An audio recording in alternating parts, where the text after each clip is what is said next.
First ఏమవుతుందంటే మన ఫ్రెండ్సే ఉంటారు కదా, మన ఫ్రెండ్స్ ఏమేం చేస్తారు, ఫస్ట్ ఏం చేస్తున్నారా, ఎలా ఉన్నారా అని ఫస్ట్ వాళ్ళకి కాల్ చేసి అడుగుతారు. లేకుంటే వాళ్ళకి వేరే కాలేజ్ స్టూడెంట్స్ అన్నా 10th స్టూడెంట్స్ అన్నా ఉంటారు కదా, వాళ్ళని టచ్లో ఉండి ఒకసారి అడుగుతారు, ఏం చేస్తున్నామా, ఎట్లుంది, ఏం చదువుతున్నాం అనేసి అడుగుతారు. మనం చెప్తాం కదా, నేను ఇంటర్ చదువుతున్నారా, లేకుంటే ఖాళీగా ఉన్నారా, ఏదో ఒకటి చెప్తాం కదా, దాన్ని బట్టి వాళ్ళకి మనం మ్యాటర్ చెప్తారు. ఫర్ ఎగ్జాంపుల్ ఖాళీగా ఉన్నాడని ఎవడని చెప్పాను అనుకో, ఓకే మామ అంటే మనం కూడా అడుగుతాం కదా, నువ్వేం చేస్తున్నావా అని. అప్పుడు చెప్తాడు, మామ నేను జాబ్ చేస్తున్నా ఇక్కడ మా దూరంలో, మంచిగా ఉంది, నాకైతే సెట్, ఇంకా ఎంత చదివినా జాబే కదా లాస్ట్ చేయాల్సింది, అది ఇది అని అడుగుతారు.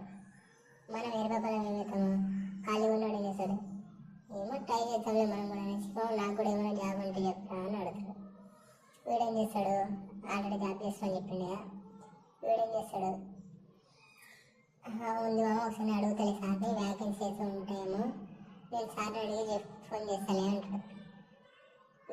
తర్వాత ఏం చేస్తాడు, నేను శాలరీ ఎంత రాది అని అడుగుతాం కదా, 20 ఇస్తారు మామ అంటాడు. ఎవడైనా ఇంటర్ బేస్ పైన 20 శాలరీ ఎవడన్నా ఇస్తాడమ్మో, ఎవడయ్యాడు, ఈడేం నమ్ముతాడు, నమ్ముతాం కదా, సరే మన ఫ్రెండ్ ఏదో చెప్తున్నాడు నమ్ముదాం అనేసి నమ్ముతాం. అలా తర్వాత ఫోన్ చేస్తారు కదా, మళ్ళీ ఫోన్ చేస్తాడు సాయంత్రం అన్న, లేకుంటే నెక్స్ట్ డే అలా ఫోన్ చేసిన తర్వాత, మామ ఉన్నాయంటారా, నీకు సార్ నెంబర్ పంపిస్తా మాట్లాడు అది ఇది అని అడుగుతాడు. మనం సర్లే అని అది ఇది మాట్లాడతాం.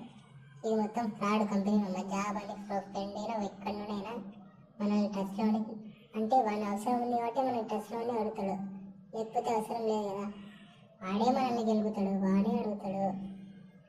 సర్లేని మనం చేస్తాము, ఓకే అని మాట్లాడిన తర్వాత ఇట్లా జాబ్ ఉంది, ఆయన కూడా అదే చెప్తాడు, ఇక్కడ ఏదో నీకు ఏ వర్క్ వస్తే అట్లా అక్కడ పిలిపించిన తర్వాత డబ్బులు కట్టేసి అది ఇది అని చెప్పేసి నీకు మార్కెటింగ్లో అదేదో కంపెనీ జాబ్ ఏముండదు, ఏదో ఒక మార్కెటింగ్ ఇంత డబ్బులు కట్టించుకొని అది ఇది చేస్తారు.